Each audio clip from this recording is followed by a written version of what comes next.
తులవారి గనక చూసుకున్నట్లయితే మీకు 3, 6 అధిపతి అయినటువంటి గురువు దశమ స్థానంలో రవితో జీవాత్మ సంయోగంలో ఉంటూ మీ గురువు ముఖ్యంగా మౌఢ్యంలో కూడా వెళ్తున్నాడు.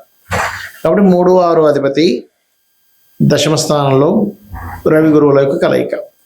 దీని మూలంగా మీకు కలిగేటువంటి ఫలితాలు, ఏ దేవతారాధన చేయాలి, ఎటువంటి విషయాల పట్ల మీరు జాగ్రత్తగా ఉండాలి అనేటువంటి అనేకమైనటువంటి అంశాలు చెప్తుంది నేనైనప్పటికీ చెప్పిస్తుంది సాక్షాత్ లలిత అమ్మవారిగా భావిస్తూ ఆ లలితాంబిక అమ్మవారి యొక్క అనుగ్రహం మీకు పరిపూర్ణంగా కలగాలని మనస్ఫూర్తిగా కోరుకుంటూ, ఇక్కడ ఎప్పుడైతే ఈ 3, 6 ఆధిపత్యం వచ్చిందో గురువుకి దశమ స్థానం అయిందో, ఈ దశమ స్థానంలో ఉండడం వల్ల ఏంటంటే కొంచెం ఒకవైపు ఉద్యోగంలో ఒత్తిడి, ఉద్యోగంలో మిస్కమ్యూనికేషన్స్, నిత్య జీవితంలో కొన్ని పనులు ఆగిపోతూ ఒక జరుగుతున్నప్పటికీ గుర్తింపు కూడా వస్తూ ఉంటుంది. మీరు చేసేటువంటి వృత్తి వ్యాపార సంబంధించినటువంటి విషయాల్లో గుర్తింపు కూడా ఉంటుంది. కాకపోతే ఇక్కడ ఏంటంటే ఆ యొక్క గుర్తింపు విషయంలో ఎంత పాజిటివ్గా ఉంటుందో, మధ్యవర్తిత్వంగా ఉండడం వల్ల, మధ్యవర్తిత్వంగా ఉండే అప్పులు ఇప్పించడం వలన, లేకపోతే సిబ్లింగ్స్తో లేదా తోబుట్టు వరుస వారితో ఉండేటువంటి కొన్ని మిస్కమ్యూనికేషన్స్ వల్ల మీకు రావాల్సిన భూమికి సంబంధించిన విషయాల్లో కానివ్వండి, మీ యొక్క జీవిత భాగస్వామికి సంబంధించిన కొన్ని విషయాల్లో అంటే వాళ్ళు వెక్స్ అయిపోయి మీ యొక్క వివాహ జీవిత సంబంధించిన విషయంలో జరిగేటువంటి కొన్ని అంశాలు ఇక్కడ చూపిస్తూ ఉన్నాయి. ఎందుకంటే తులాలగ్నము వారికి రవి గురువులు ఇద్దరూ కూడా పూర్వజన్మ కర్మకారకులే అవుతారు. ఆ పూర్వజన్మ కర్మకారకులు దశమ స్థానంలో ఉన్నందుకేమో పేరు ప్రఖ్యాతులు, చేసే జాబ్లో కొంత గుర్తింపు ఇస్తూ ఉద్యోగంలో కొంత ఒత్తిడిని కూడా ఇస్తూ ఉంటుంది. మరి దీనికి ఏం చేయాలి? లలితా సహస్రనామాల్లో ఓం మాణిక్య మకుటాకార జానుద్వయ విరాజితాయ నమః మంత్రము, ఓం అపర్ణాయ నమః అనే మంత్రం ఎక్కువగా చేస్తూ ఉండండి. రవి గురు గ్రహాల దగ్గర ప్రధానంగా మీరు నెయ్యితో దీపాన్ని వెలిగించండి. మరియు అదేవిధంగా గోవులకి అరటికాయలు, గోధుమ రవ్వ తినిపించండి. దుర్గాదేవి యొక్క ఆరాధన, మీకు పంచమ స్థానంలో రాహు ఉన్నాడు కాబట్టి దుర్గా నామాన్ని వీలున్నప్పుడల్లా స్మరించుకుంటూ ఉన్నట్లయితే అన్ని విధాలా మీకు బాగుంటుంది.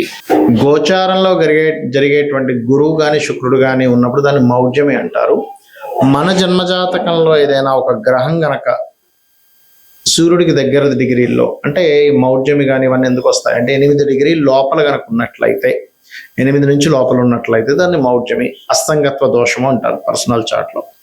ఇలా అస్తంగత్వ దోషాల్లో మనకి బుధుడు తప్ప మిగతా గ్రహాలన్నీ అస్తంగత్వ దోషంలోకి వెళ్ళిపోతాయి. బుధుడు కూడా వెళ్తారు కానీ అంత ఎక్కువగా వెళ్ళదు, బుధుడు యొక్క ప్రభావం ఉండదు.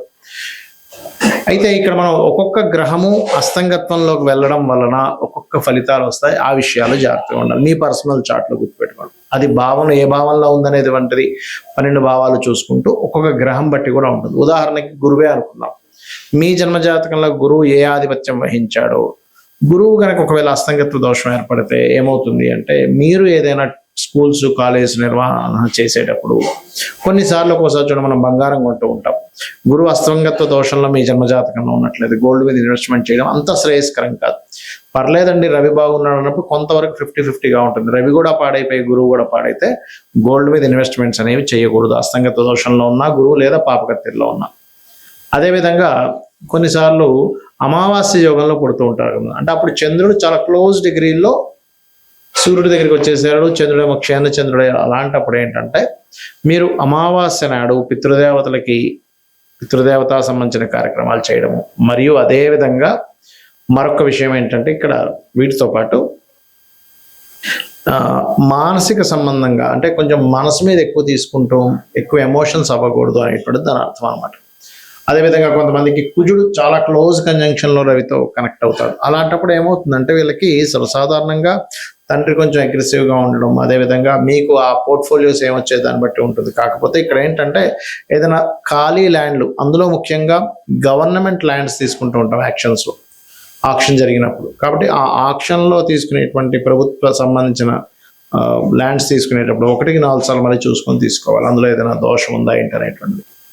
అదేవిధంగా బుధుడైతే కొంచెం ఎక్కువ కంబస్ట్ అవ్వడు బుధుడు విషయంలో. కాకపోతే ఏంటంటే బుధుడు మీరు ఎప్పుడైనా గుర్తుపెట్టుకోండి, కంబస్ట్ అయినప్పుడు కొంచెం ఏదైనా వ్యాపారం చేస్తున్నారు లేదా షేర్ మార్కెట్ రిలేటెడ్ సంబంధించిన విషయాల్లో చాలా జాగ్రత్తగా ఉండాలి. అదేవిధంగా శుక్రుడు అనుకోండి, వివాహము చాలా మందికి శుక్రుడు కనుక క్లోజ్ కంజంక్షన్లో కనుక రవితో ఉన్నట్లయితే అప్పుడు ఏమవుతుంది అంటే మీకు అది వివాహము, వివాహ జీవితము, స్పర్మ్ కౌంటింగ్ తక్కువగా ఉండడము, లేకపోతే కొంతమందికి లేడీస్కి అయితే వాళ్ళకి చూడండి ఒక్కోసారి వాళ్ళు ఈ thyroid related issues, హార్మోనియల్ related issues వస్తూ ఉంటాయి. శని కనుక అయినట్లయితే సహజంగా చెప్పాలంటే శని రవుల కలయిక ఈజ్ సమ్ టైమ్స్ కొంచెం గట్టిగా ప్రయత్నం చేస్తే గవర్నమెంట్ జాబ్ వస్తుంది. కాకపోతే తల్లిదండ్రులు అంటే తండ్రితో కొంత తెలియని విభేదాలు రావడము, కొంచెం జాబ్లో ఒక్కొక్కసారి చూడండి మనం చూస్తూ ఉంటాం, పలానా జాబ్ దగ్గరికి వెళ్ళామండి అక్కడ స్ట్రక్ అయిపోయానంటూ ఉంటాం. అయితే ఇక్కడ ఏంటి, శనితో పాటు అది దశమాధిపత్యం కూడా వస్తే ఇంకా ఎక్కువ వస్తుంది దాని ప్రభావం. రాహువు కేతు అయితే గ్రహణ సమయాలు అవి పెద్దగా కమ్మస్టవ్ దీనికి, ఎందుకంటే ఛాయాగ్రహాలు నిజమైనటువంటి గ్రహాలు కావు నోట్స్ కాబట్టి. అయితే ఇక్కడ ఏంటి, ఏ భావంలో మీకు అస్తంగత్వ దోషం ఏర్పడింది. ఇప్పుడు మనం చెప్పుకుంటున్నాం మేషం వారికి అయితే 4వ స్థానము, వృషభం వారికి అయితే 3వ భావంలో ఉన్నది, రవి గురువులు మిథునంకి అయితే 2వ స్థానము, కర్కాటకం అయితే రాశిలోనే, సింహానికి అయితే 12వ స్థానము, కన్యకి అయితే 11వ స్థానం, ఇలా చెప్పుకుంటున్నాగా. అలాగే మీ లగ్నం నుంచి, లగ్నం వేరు రాశి వేరు గుర్తుపెట్టుకోండి, మీ లగ్నం నుంచి ఒక గ్రహము కంబస్ట్ అయినప్పుడు అది ఏ భావంలో అయిందే చూసుకోవాలి. లగ్నంలో అయిందనుకోండి జీవుడికి అది ఎఫెక్ట్ ఎక్కువ ఇస్తుంది. ధనస్థానంలో అయితే అది ఏ గ్రహము తత్సంబంధించినటువంటి ధన సంబంధించిన విషయాలు జాగ్రత్తగా ఉండాలి. 3 అయితే అన్నదమ్ములు కమ్యూనికేషన్స్ విషయాల్లో, 4 అయితే ప్రాపర్టీస్ కొనుగోలు చేసే విషయంలో, 5 అయితే సంతానం విషయంలో లేదా ప్రేమ వ్యవహారాల విషయంలో, ఏదో ప్రేమ వ్యవహారాలకు సంబంధించిన విషయాల్లో వెళ్ళి విరుక్కుపోవడం ఇట్లాంటివి జరుగుతూ ఉంటాయి. అదేవిధంగా 6 అనుకోండి, రుణాలు ఇవ్వడం, రుణం తీసుకోవడం వల్ల. 7వ అయితే వివాహం ద్వారా కొంతమందికి ఏదో స్ట్రక్ అయిపోయినట్టుగా అయిపోతాయి కొన్ని లైఫ్స్. 8వ అయితే తాతగారు ఆస్తి, కొంత రీసెర్చెస్ వల్ల రీసెర్చ్ అవ్వకపోవడం వల్ల మేము స్ట్రక్ అయిపోయాము అని ఇలా ఉంటూ ఉంటుంది. 9వ స్థానం అయితేనేమో తండ్రి స్ట్రక్ అయిపోవడము, అంటే తండ్రి అతని లైఫ్లో చాలా విషయాలు స్ట్రక్ అయిపోయినట్టుగా మనం తీసుకోవాలి. అదేవిధంగా హైయర్ ఎడ్యుకేషన్ బ్యాక్లాగ్స్ ఉండిపోవడం, ముందుకు కదలకపోవడం, ఏదో కారణాల వల్ల ఇబ్బంది వస్తూ ఉంటుంది. 10వ స్థానం అయ్యి అందులో ముఖ్యంగా శని అయితే వీళ్ళు ఉద్యోగం చేసే విషయంలో ముందుకు వెళ్ళలేకపోతుంటారు. అప్పుడు వ్యాపార యోగం ఏమైనా ఉందేమో చూసుకోవాలి. లాభం అయితే వ్యాపార స్థానాలు ఏదైనా ఒక లాభం ఆశిస్తున్నామో, ఎక్స్పెక్టేషన్ చేస్తున్నాము, అప్పుడు ఇబ్బంది వస్తుంది. 12వ స్థానం అయితే ఇన్వెస్ట్మెంట్ చేసేటప్పుడు పర్టికులర్గా ఆ మహాదశలు అంతర్దశలు, ఇప్పుడు ఎగ్జాంపుల్ ఒక గ్రహం ఏదైనా కంబస్ట్ అయింది అంటే అస్తంగత్వ దోషంలోకి వెళ్ళిపోయింది, దాన్ని గోచారంలో మౌఢ్యమి అనే పదంతో వాడతాం. ఇప్పుడు ఆ అస్తంగత్వం దోషంలోకి వెళ్ళిపోయినటువంటి ఆ యొక్క గ్రహం ఏదైతే ఉందో అది పర్టికులర్గా మీకు ఏ భావ సంబంధంగా ఉందో చూసుకోవాలి. ఇప్పుడు 12వ భావ సంబంధంగా ఉందనుకోండి, అప్పుడు ఇన్వెస్ట్మెంట్స్ ఆ పర్టికులర్ మహాదశ అంతర్దశలో పనికిరావు, గుర్తుపెట్టుకోండి. ఇది గోచార పరంగా కొంత పని చేస్తుంటుంది, దీని పరంగా పనిచేస్తుంది. అంటే ఎలా అంటే ఇప్పుడు చిన్న ఎగ్జాంపుల్ చెప్తాను మీకు. మీరు ఒక ప్రాంతం నుంచి మరొక ప్రాంతానికి వెళ్ళాలి, దానికి ఒక 3-4 వేస్ ఉన్నాయి వెళ్ళడానికి, 3-4 త్రోవలు ఉన్నాయి. కానీ మీరు వెళ్ళే త్రోవ మీకు ముందుగానే ఏమంటే అక్కడంతా వర్క్ నడుస్తుంది, రోడ్ అంతా క్లోజ్ ఉందని ఒక 2-3 కిలోమీటర్ల ముందే తెలిసింది అనుకోండి, మీరు ఏం చేస్తారు, అమ్మ అటు వెళ్తే కష్టమైతే అయితే ఇంకో రూట్లోంచి వెళ్ళిపోతారు.